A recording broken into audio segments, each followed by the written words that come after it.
Hey guys, welcome back to Studio 3B, and today I'm going to discuss 5 things to look for in an audio cable.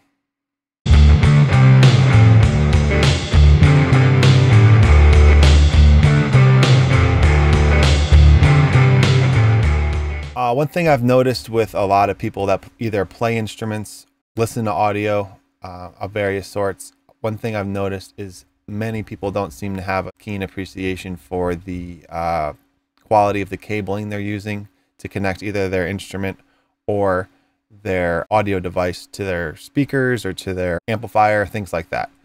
I know some people can go overboard with this concept, but for me, I think somewhere right down the middle is probably the most commonsensical thing to have. What I'm saying is cheaping out on cable, not always a good idea, especially if you're someone who values the sound coming out of their instrument or stereo.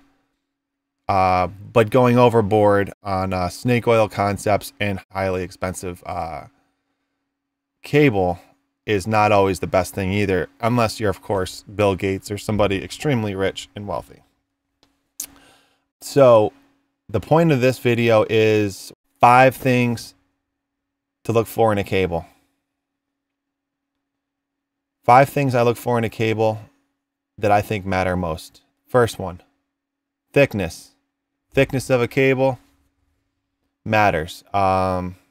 Reason being, when you're talking analog audio, the thicker the cable is, the less resistance, the more likely the sound is to come in its true form to the place it's trying to get to. So you have this source signal that's usually a very low level, line level signal that's got to get through the wire to the next device, which is like a preamp or integrated amplifier, to from there it's got to get to like your speakers and stuff. So before the signal's even amplified, the thing is like small level voltage. So you want a thicker cable in those scenarios and a shorter run, because the shorter and thicker the cable is, the less resistance there's going to be. Who do I turn to for cabling? Well, I'm not going to go there right now, but I will say Blue Jeans cable, my #1 go-to. Number 2, connector quality. Connector quality is the next most important thing, probably, especially if it's something that you are plugging in and out often. Things like guitar amplifiers, guitar cables into your guitar. Setups that you put together and tear down quite frequently. Say you're a DJ, say you're, constantly moving, who knows. Connector quality is important because even if you don't set up and tear down the system a lot, you want a strong grip between the cable and the connector on the device, so that you don't get the buzzing, 60 cycle hum, things like that. So connector quality, second most important thing in my book. Third thing, shielding. Shielding is important for a variety of reasons. One reason, and this is my most important reason for having shielding on my cable, owning a cat or a dog, they seem to eat right through your cables. In all seriousness, shielding will also, good shielding like the rubber, and also things like TechFlex or things like that wrap around the wire to like protect it from electromagnetic frequencies, things coming through the air that could like mess with the signal in the cable.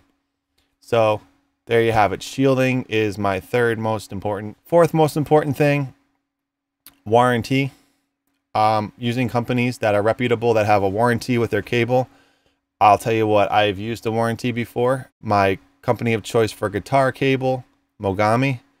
I go to them because they have the warranty. They have a lifetime warranty on their cable. And I'll tell you what, I wore out the first guitar cable I ever had from them. And I think it was my chair running over the cable over and over again. But either way, I brought it into Guitar Center, and they just said, oh, let me take that cable, and they gave me a brand new one right off the shelf, the same length. So I was pretty happy about that. So warranties are important because you are going to beat the crap out of your cable. And fifth most important thing, which is actually the most important thing because I'm saving the best for last. So this order is not necessarily a ranking. So the fifth most important thing is sound quality. Sound quality is the subjective on this, and it is the most important thing. If you have a very expensive cable and it just doesn't sound as good as one that's less expensive, then maybe they're doing something wrong, or maybe you should just go with the one that sounds better. Keeping it short and simple, those are the 5 things that I look for in a cable when it comes to audio. Thank you.